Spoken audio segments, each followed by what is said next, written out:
Halo adik-adik semua, jumpa lagi di ruang belajar Pijar Sekolah. Belajar asik bersama Kak Roni. Nah, adik-adik semua, di video kali ini kita akan belajar bersama-sama tentang perkembangbiakan hewan. Nah, biar pembelajaran kita jadi bermakna, kakak berharap adik-adik semua setelah menonton video ini, adik-adik bisa memahami apa yang menjadi tujuan pembelajaran kita saat ini. Dan sebelum kita lanjut ke materi pembahasan kita, yuk kita simak fakta unik berikut ini. Tahukah kalian mengapa jumlah makhluk hidup di bumi, baik manusia, tumbuhan, dan hewan, selalu bertambah banyak? Adik-adik semua penasaran kan? Makhluk hidup terus bertambah jumlahnya karena makhluk hidup mengalami proses perkembangbiakan, termasuk hewan adik-adik.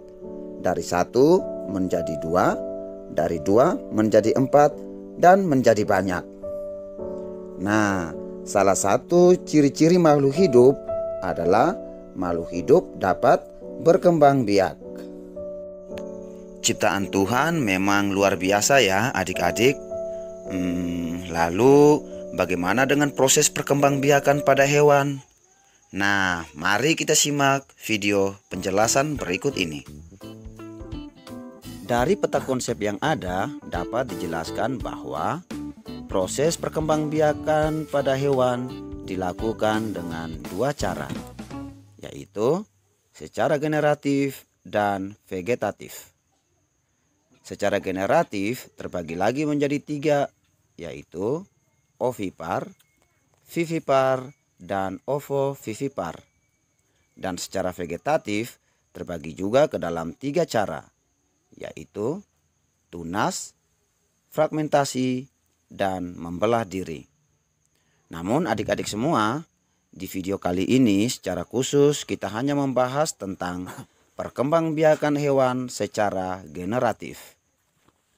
Jadi adik-adik, perkembangbiakan dengan jenis generatif akan membentuk individu dengan cara kawin, yaitu peleburan sel kelamin jantan dengan sel kelamin betina.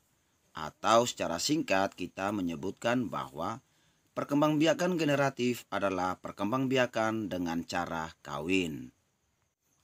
Mari kita lanjut ke gambar daur hidup ayam. Dari gambar daur hidup ayam, dapatkah adik-adik menjelaskan prosesnya? Nah, penjelasan singkatnya adalah ayam betina yang sudah dewasa akan melakukan perkawinan dengan ayam jantan. Ayam betina ini akan melewati proses pembuahan dalam bentuk telur. Telur-telur akan dierami induk ayam kurang lebih 21 hari lamanya.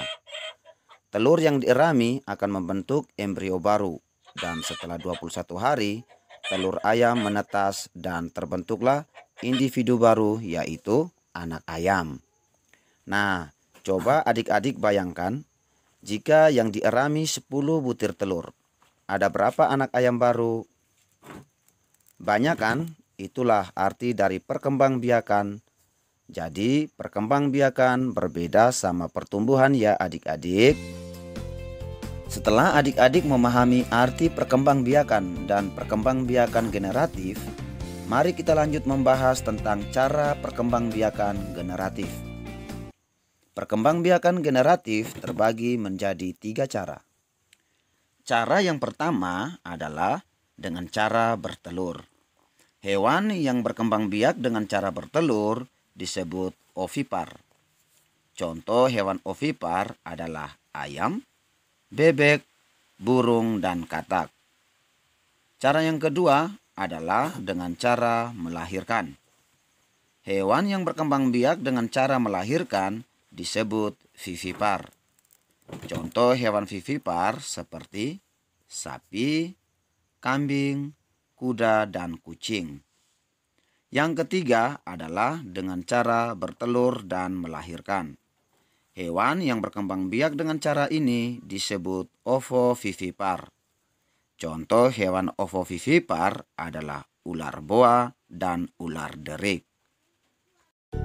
Nah, setelah adik-adik memahami materi cara perkembangbiakan generatif pada hewan, coba adik-adik menyelesaikan latihan berikut dengan menamai kelompok-kelompok hewan pada gambar berdasarkan cara perkembangbiakannya. Dan jangan lupa, jawaban ditulis dalam kolom komentar ya.